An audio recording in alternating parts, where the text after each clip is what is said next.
Assalamualaikum warahmatullahi wabarakatuh. Izin memperkenalkan diri, nama saya Husnia, NPM 18110700094, kelas E jurusan PIAUD semester 4 UIN Raden Intan Lampung. Di sini saya akan menyampaikan materi-materi perkuliahan pada mata kuliah Deteksi Dini Tumbuh Kembang Anak dari kelompok 1 sampai dengan kelompok 7. Baik, pada kelompok 1 dengan judul Deteksi Dini Tumbuh Kembang Anak, dijelaskan bahwa sebenarnya pertumbuhan dan perkembangan itu merupakan hal yang berbeda, di mana pertumbuhan yaitu perubahan ukuran dan bentuk tubuh seperti tinggi badan, berat badan, dan lingkar kepala. Perkembangan yaitu perubahan mental yang berlangsung secara bertahap seperti kecerdasan, sikap, tingkah laku, dan sebagainya. Yaitu karakteristik tumbuh kembang anak usia dini. Di sini dijelaskan tahapan pencapaian dan karakteristik tersendiri sesuai usianya dari usia 0 sampai dengan 6 tahun. Misalnya pada usia 0 sampai 1 tahun, anak mempelajari keterampilan motorik mulai dari berguling, merangkak, duduk, berdiri, dan berjalan. Kemudian dijelaskan juga cara deteksi tumbuh kembang anak diantaranya menggunakan pengukuran antropometri yang meliputi pengukuran tinggi badan, berat badan, lingkar kepala, dan lingkar lengan atas. Selanjutnya, optimalisasi tumbuh kembang anak usia dini. Tumbuh kembang yang optimal ialah tercapainya proses tumbuh kembang yang sesuai dengan potensi yang dimiliki oleh anak.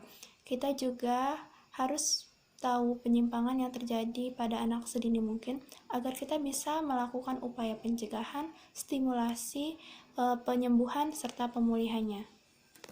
Selanjutnya, kelebihan dari kelompok 1 yaitu makalah dibuat dengan sangat rapi dan terdapat sumber yang jelas. Kekurangannya yaitu tidak dijelaskannya cara untuk mengetahui status gizi kurang atau buruk itu seperti apa. Selanjutnya yaitu makalah kelompok 2 dengan judul Konsep Kebutuhan Anak Berdasarkan Ilmu Kesehatan, di mana ada dua faktor yang menentukan kualitas tumbuh kembang anak, yaitu yang pertama faktor intrinsik yaitu faktor bawaan, dan yang kedua yaitu faktor ekstrinsik atau faktor lingkungan. Ada kebutuhan dasar anak untuk tumbuh kembang yang optimal meliputi asah, asih, dan asuh, di mana asah itu yaitu kebutuhan stimulasi, sedangkan asih yaitu kebutuhan kasih sayang, dan asuh yaitu kebutuhan fisik dan biologis. Kemudian zat gizi yang dibutuhkan untuk pertumbuhan dan perkembangan anak dimulai dari 0 sampai 6 tahun. Misalnya pada 0 sampai 1 tahun, gizi yang dibutuhkan yaitu ASI, energi, protein, lemak, karbohidrat, vitamin, dan mineral. Pada makalah kelompok 2 juga dijelaskan dengan jelas teori-teori tentang perkembangan anak. Makalah kelompok 2 ini dibuat dengan baik, rapi, dan bahasa yang mudah dipahami.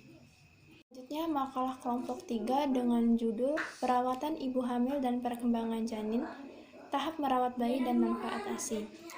Di mana di sini dijelaskan secara detail tentang perawatan ibu hamil dan perkembangan janin, di mana ibu hamil harus mengkonsumsi makanan bergizi, minum vitamin prenatal, olahraga ringan, menghilangkan kebiasaan yang buruk, mendapat cairan yang cukup, tidur yang cukup, menghindari stres, dan menjaga berat badan.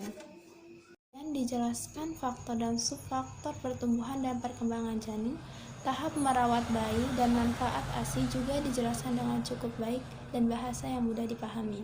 Kekurangan dari kelompok 3 ini adanya ejaan yang kurang tepat dan adanya pengulangan di subjudul. Selanjutnya yaitu kelompok 4 dengan judul Mengidentifikasi dan Menguraikan Deteksi Dini Perkembangan Nilai Agama dan Moral, Sosial, Emosional, Kognitif, Bahasa, Fisik, Motorik, dan Seni. Di sini dijelaskan aspek-aspek nilai agama dan moral dan indikator tingkat pencapaian perkembangan anak, seperti anak mulai meniru gerakan berdoa atau sembahyang sesuai dengan agamanya, dan mulai memahami kapan mengucapkan salam. Yang kedua yaitu aspek perkembangan fisik motorik, di mana fisik motorik ini dibagi menjadi dua, yaitu motorik kasar dan motorik halus. Motorik kasar ini misalnya anak melempar atau menendang bola, berlari, kemudian menari, berjinjit, melompat, dan sebagainya. Sedangkan motorik halus itu misalnya anak sudah mulai mewarnai, menggunting, melipat kertas, dan lain sebagainya. Aspek perkembangan sosial emosional seperti anak memberi salam sebelum berangkat, memberi reaksi percaya kepada orang dewasa, menyatakan perasaan terhadap orang lain, berbagi peran dalam suatu permainan, misalnya menjadi dokter, perawat, pasien, dan lain sebagainya. Kemudian aspek perkembangan bahasa yang terdapat 4 indikator. Pertama, memainkan kata atau suara yang didengar dan diucapkan berulang-ulang, hafal beberapa lagu anak sederhana, memahami cerita atau dongeng yang sederhana, dan memahami perintah sederhana, seperti letakkan mainan di atas meja, ambil mainan dari dalam kotak. Selanjutnya, aspek perkembangan seni. Perkembangan seni anak terdiri dari 3 indikator. Yang pertama, anak mampu membedakan antara bunyi. Yang kedua, tertarik dengan kegiatan musik, gerakan orang, tertarik dengan kegiatan atau karya seni. Kekurangan dari makalah ini tidak ada kekurangan dari makalah kelompok 4 ini, kurangnya materi tentang aspek perkembangan kognitif dan indikatornya, yaitu kelompok 5 dengan judul screening perkembangan anak.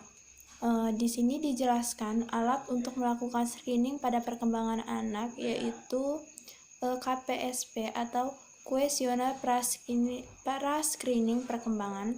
Yang kedua yaitu DDST-2, Suryakanti, tes daya lihat, tes daya dengar, dan kuesioner masalah mental emosional. Kelompok 4 juga menjelaskan cara melakukan screening untuk bayi 9 bulan, 24 bulan, dan 36 bulan. Screening ini perlu dilakukan oleh orang tua atau guru PAUD karena tujuan screening ini untuk mengetahui apakah ada penyimpangan atau keterlambatan perkembangan pada anak. Yaitu kelompok 6, screening perkembangan nilai agama dan moral anak usia dini. Setiap anggota kelompok melakukan screening pada anak usia 2 tahun, 3 tahun, dan 5 tahun. Pada usia 2 tahun, hasil screening yaitu anak sudah mampu mengucapkan salam kepada orang tuanya atau kepada orang lain.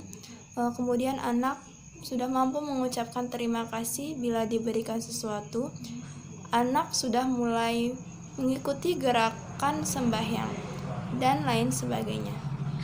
Selanjutnya yaitu kelompok terakhir, kelompok 7, mengenai proses kehamilan dan perkembangan janin, di mana kehamilan didefinisikan sebagai fertilisasi atau penyatuan dari spermatozoa dan ovum, dan dilanjutkan dengan nidasi atau implantasi, bila dihitung dari fase fertilisasi hingga lahirnya bayi. Kemudian dipaparkannya mengenai tanda-tanda kehamilan, seperti tanda tidak pasti, tanda kemungkinan hamil, dan tanda pasti hamil. Yaitu pertumbuhan dan perkembangan janin. Di sini dijelaskan mulai usia 0 sampai 36 minggu.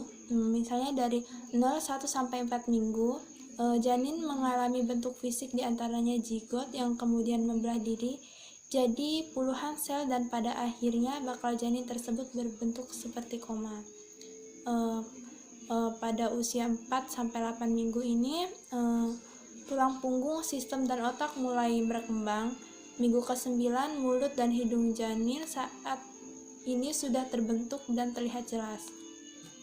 Kemudian pada usia 8 sampai 12 minggu, berat janin bertambah sampai 65 gram dan panjangnya 10 cm. Pada kuku jari tangan sudah terbentuk dan sudah mampu menekuk tangannya menjadi setengah kepalan. Pada usia 12 sampai 16 minggu, minggu ke-17 bisa menghisap jempol, bobotnya sekitar 285 gram. Gigi susu dan tunas gigi sudah berkembang di dalam gusinya. Usia 16 sampai 20 minggu, tumbuh rambut di kelopak mata, alis, dan kulit kepala. Hampir seluruh sistem di dalam tubuh sudah mulai menjalankan tugasnya, termasuk sistem saraf. Pada usia 20 sampai 24 minggu, detak jantung bayi dapat didengar dengan menggunakan stetoskop di perut ibu. Kemudian otot-otot tubuhnya kian kuat, bobot janin sekitar 150 gram. Kemudian usia 24-28 minggu, kulit dan tubuh janin yang kurus akan tampak berisi, panjang sekitar 43 cm dan bobot 2 kg. Pada usia 28-32 minggu, bakal bayi mulai memproduksi hormon kortison yang membantu menyempurnakan pembentukan paru-paru agar siap bernapas saat dilahirkan. Beratnya 2,75 gram dengan panjang sekitar 45-50 cm. Pada usia 36 minggu, pada bulan ini normalnya bayi berada di posisi siap untuk lahir. Yaitu faktor-faktor yang mempengaruhi perkembangan janin, yaitu obat dengan resep maupun tanpa resep, obat-obat psikoaktif, kemudian golongan darah yang tidak cocok, penyakit ibu, diet dan nutrisi ibu, keadaan emosional dan stres ibu, usia ibu, faktor ayah, dan bahaya lingkungan seperti radiasi, sampah racun, dan polutan lingkungan. Sekian apa yang dapat saya sampaikan. Saya akhiri. Wassalamualaikum warahmatullahi wabarakatuh.